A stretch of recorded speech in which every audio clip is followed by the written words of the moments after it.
అందరికీ వందనాలండి. దేవుని పరిశుద్ధ నామానికి మహిమ కలుగును గాక.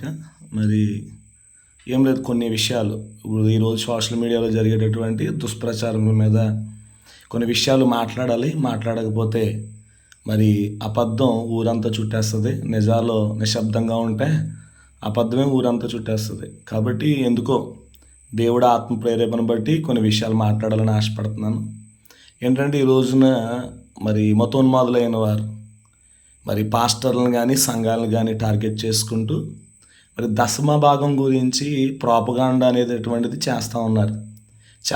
మరి చాలామంది యాజకులు మాట్లాడినటువంటి కొన్ని సందర్భాలను తీసుకుని వాటిని కట్ చేసి ఎడిట్ చేసి వాటిని ఏదో ఒక నేరం కింద, ఒక ద్రోహం కింద మరి వారు ప్రచారం అనేది చేస్తూ ఉన్నారు. మరి దశమ భాగం విషయంలో మరి వాళ్ళ ఆలోచన ఏమిటంటే, దశమ భాగం గనక, కానుకలు గనక ఆపు చేయగలిగితే మరి దేశంలో సువార్తను అనేది మరి చాలా ఈజీగా ఆపు చేయగలుగుతాం అనేది వాళ్ళ ఉద్దేశం. కాబట్టి దశమ భాగాన్ని, పాస్టర్ని నైతికంగా దెబ్బతీస్తే సువార్త ఆగిపోద్ది అని అనుకుంటున్నారు వాళ్ళు. కానీ అది అవే పనేం కాదు. కాబట్టి దశమ భాగం అనేది అంటే ఎవరిస్తారంటే నమ్మిన వాళ్ళు ఇస్తారు, దేవుణ్ణి ఎరిగిన వాళ్ళు ఇస్తారు. మరి దేవుడిని ఎరిగిన వాడు మరి అది కూడా బలవంతమేం కాదు. వాడు దేవుడు దీవిస్తే, వాడు దేవుడు ఆశీర్వదిస్తే ఇది దేవుడి వల్ల వచ్చిందని వాడు నమ్మితే దాంట్లో దేవుడి సేవకు ఉపయోగపడడానికి కొంత సొమ్ము అనేది దేవుని సేవ కొరకు ఇస్తాడు తప్ప ఎవడు బలవంతంగా అనేది ఏమీ చేయడు. వాడు నచ్చితే ఇస్తాడు, నచ్చకపోతే ఇవ్వడు. దీన్ని చాలా విచిత్రంగా ప్రోపగాండా అనేది చేస్తూ ఉన్నారు. మరి ఏ మత సంస్థ అయినా సరే, ఏ మత వ్యవస్థ అయినా సరే భక్తులు ఇచ్చే విరాళాల మీద, భక్తులు ఇచ్చేటటువంటి కానుకల మీద, భక్తులు ఇచ్చేటటువంటి మరి ఆ యొక్క విస్తారమైనటువంటి ఆ యొక్క ఏముంటాయి, డిబ్బీలు వేసే కానుకలైనా, జాతరలకు వేసేటటువంటి చందాలైనా, వీటి మీద నడుస్తాయి కార్యక్రమాలన్నీ కూడా. ఇవాళ క్రైస్తవ్యమే ఎలా దోచుకుంటుంది అన్నట్టుగా మాట్లాడుతూ ఉన్నారు. నచ్చితే ఇస్తారు, నచ్చకపోతే ఇవ్వడు. ఏ మత సంస్థ అయినా సరే భక్తులు ఇచ్చే విరాళాల మీద ముందుకెళ్తుంది. దశమ భాగం అంటారా, అది నమ్మినోడు ఇస్తే తీసుకుంటారు తప్ప నమ్మనివాడు ఇచ్చినా అది అంగీకారం కాదు. దేవుడిని ఎరగనివాడిస్తే అది ఏదో కృతజ్ఞత కింద ఏదో ఇస్తాడు తప్ప దశమ భాగం దేవుడిని నమ్మనివాడు ఎవడేవాడు. దేవుడిని నమ్మినవాడే, దేవుడిని స్వయంగా ఎరిగినవాడే, దేవుడి చేత మేలు పొందినవాడు ఆ విశ్వాసాన్ని బట్టి తనకు కలిగిన దాంట్లో దేవుడికి ఇస్తాడు. అది దేవుడి సేవలో వాడబడుతుంది. దేవుడి యాజకులు వాడి దేవుడి సేవలో పనిచేయడాన్ని బట్టి ఆ ప్రతిఫలం వాళ్ళకి వస్తుంది. నెక్స్ట్ ఏంటంటే, ఒకవేళ దీంట్లో మరి చాలామంది పాస్టర్లు మరి దీన్ని దుర్వినియోగం చేస్తలేదా అంటే దుర్వినియోగం చేస్తున్నారు. కాబట్టి అది భక్తులు, విశ్వాసులు తెలుసుకోవాలి. మరి హైందవ్యంలో బాబాలు, దొంగ బాబాలు, ముస్లింలో దొంగ ఇమాములు అలా ఉన్నట్టే క్రైస్తవ్యంలో కూడా దొంగ పాస్టర్లు కానీ, దొంగ సేవకులు కానీ ఉన్నారు, లేరని అనట్లేదు. కానీ యథార్థంగా పనిచేసే వాళ్ళు కూడా ఉన్నారు. కానీ అది భక్తులు తెలుసుకోవాలి.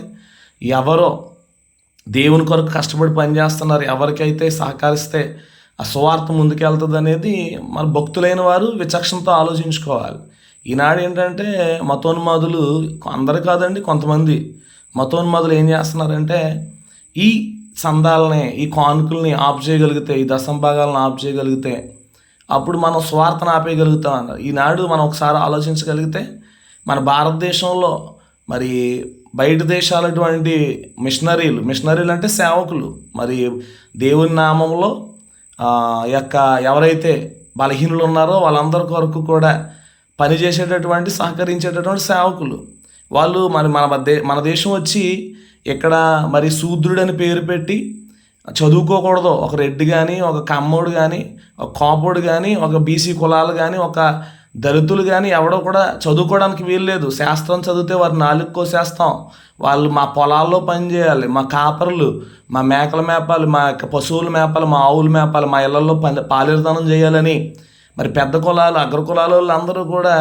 మరి ఈ శాస్త్రాన్ని అడ్డుపెట్టుకుని వీళ్ళు బానిసలుగా చూస్తూ వాళ్ళకి చదువు చెప్పకపోతే క్రైస్తవ మిషనరీలు ఈ దేశానికి వచ్చి మరి చదువు నేర్పించే మరి ఆ దశమ భాగం సొమ్ములతోటే, ఆ విరాళాలతోటే ఈ దేశంలో మరి శూద్రులైన వారికి, దళితులైన వారికి కూడా మరి స్వార్థ ఏదైతే వచ్చిన సొమ్ము, స్వార్థ చెప్పడం ద్వారా, కానుకల ద్వారా వచ్చిన సొమ్ము ఏదైతే ఉందో ఆ సొమ్ము అటుకొచ్చి మరి ఎక్కడెక్కడైతే పేదవాళ్ళు ఉన్నారో, ఎక్కడెక్కడైతే బలహీనులు ఉన్నారో, ఎక్కడెక్కడైతే ఏ సమాజం అణచబడుతుందో వాళ్ళ కొరకు ఖర్చు పెట్టారు, చదువు చెప్పారు, మరి నాగరికత నేర్పారు.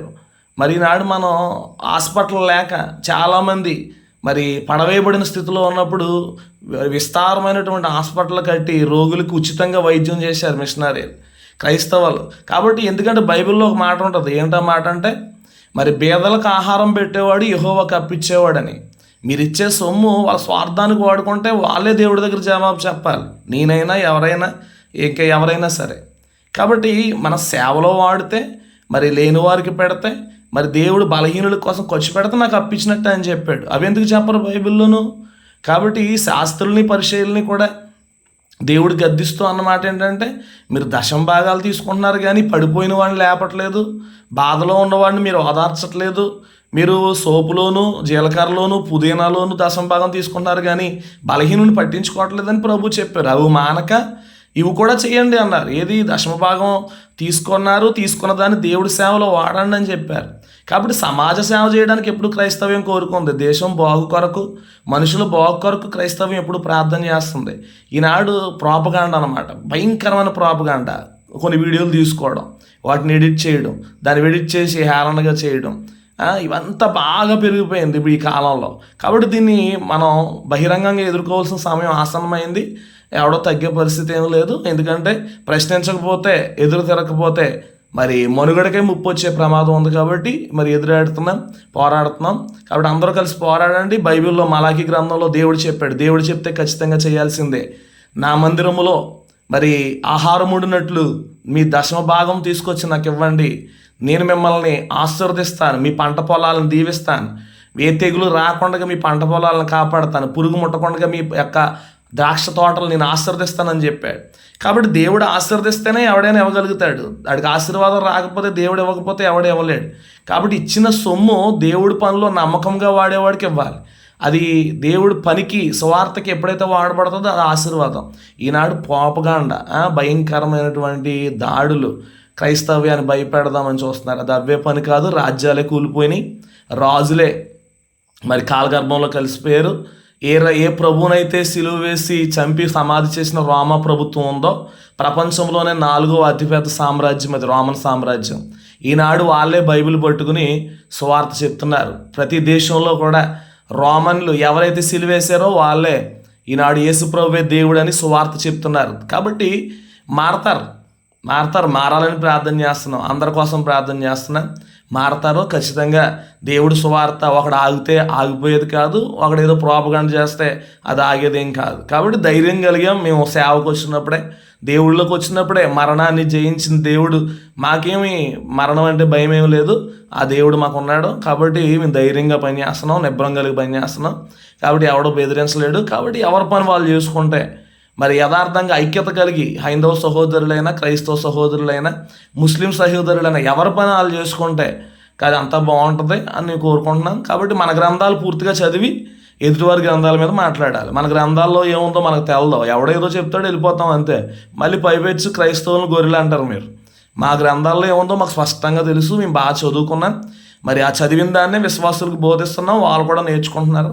కాబట్టి మన గ్రంథాల్లో ఏముందో కూడా ఒకసారి చదివితే తీసి, అంత సమయం మనకు ఉండదు, మరి అనేకమైన కార్యక్రమాలు ఉంటాయి. కాబట్టి ఎవడేదో చెప్తాడని బట్టి మనం ఊరేగుతాం. కాబట్టి ఒకసారి ఆలోచించండి.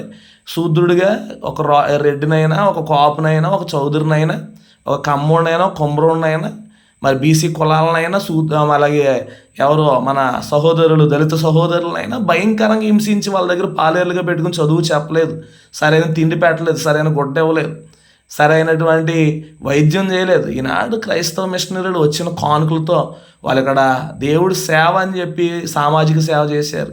ఈనాడు దాంట్లో ఎమ్మెల్యేలు చదువుకున్నారు, ఎంపీలు చదువుకున్నారు, ఆ మిషనరీ స్కూల్లో ఈనాడు గొప్ప గొప్ప పదవుల్లో ఉన్నారు. కాబట్టి ఎవడో కూడా అనవసరమైన మాటలు, వ్యర్థమైన మాటలు మాట్లాడకుండా సహోదరులుగా ఐక్యత కలిగి ఉండడం మంచిదని నా భావన.